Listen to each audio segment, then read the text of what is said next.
Welcome to another session of Move Well. Today's class will focus on improving your ability to hinge at your hips, think kettlebell swings, deadlift patterns, etc., and to squat. In order to perform these movements properly, you'll need to have good strength and control on your front side, or abs, and be able to keep from moving through your spine excessively, especially under load.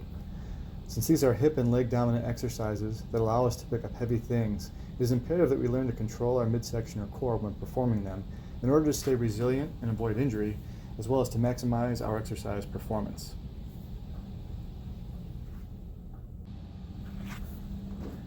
Lie on your back and wrap a resistance band or a belt or a strap around the midfoot of the supported leg. Your pelvis should be on the ground, knees straight, and your ankle flexed. On the free leg, extend the knee and flex the ankle. Exhale fully and allow your lower back to relax. Lower the free leg as low to the ground as possible without allowing the ribs to pop up, the lower back to arch, or the knee to flex. Return to the starting position. Be sure to exhale, keep your back flat, rock your pelvis back, keep the back flat throughout, lock in the leg, knee straight, ankle flexed.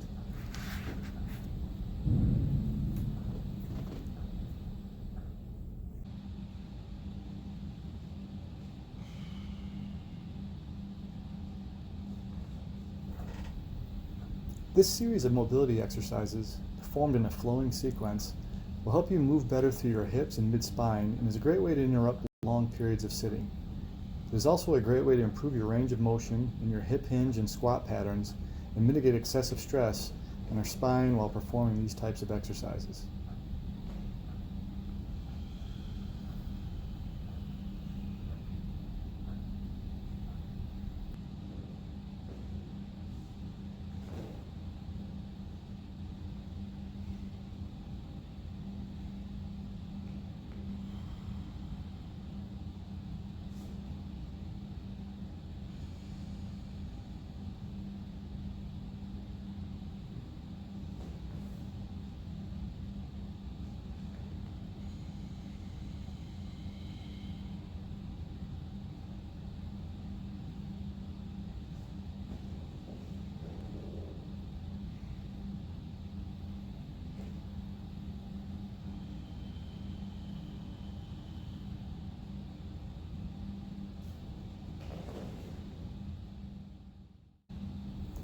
Begin in a standing position, feet approximately shoulder width apart, using a broomstick, dowel, or any stick-like object that is long enough to go from the back of your head to your butt.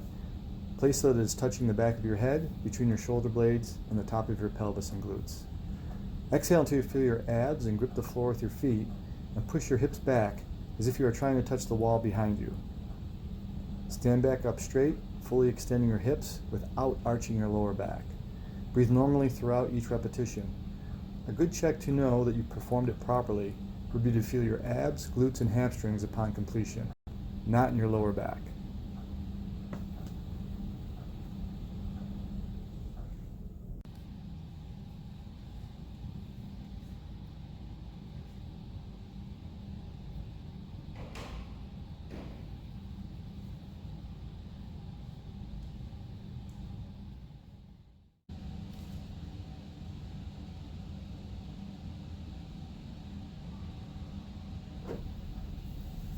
Begin in an all-fours position with one hand on the floor, the other on top of a foam roller.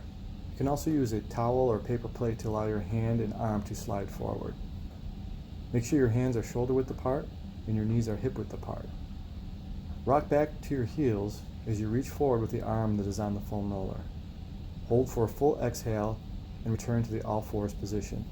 Repeat on the other side. This is a great way to stretch and mobilize the mid and low back muscles, as well as to get some extension in your mid-spine.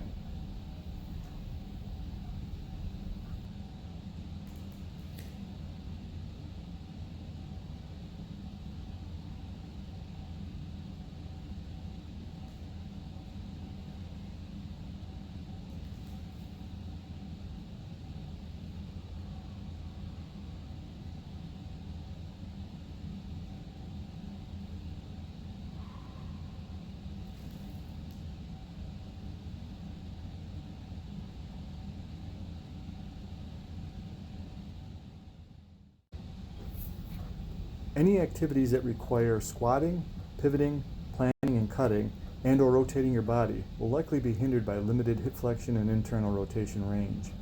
This exercise addresses hip internal rotation. Lie on your back with one foot over the opposite leg.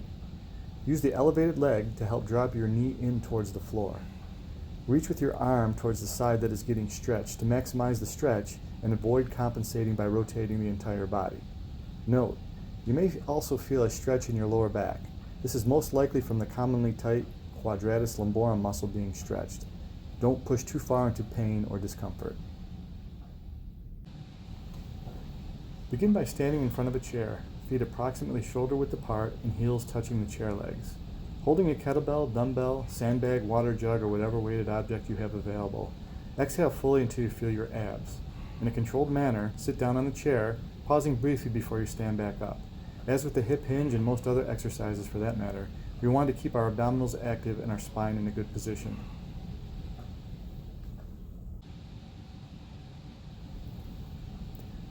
The movement should come predominantly through the hips and legs, not the low back.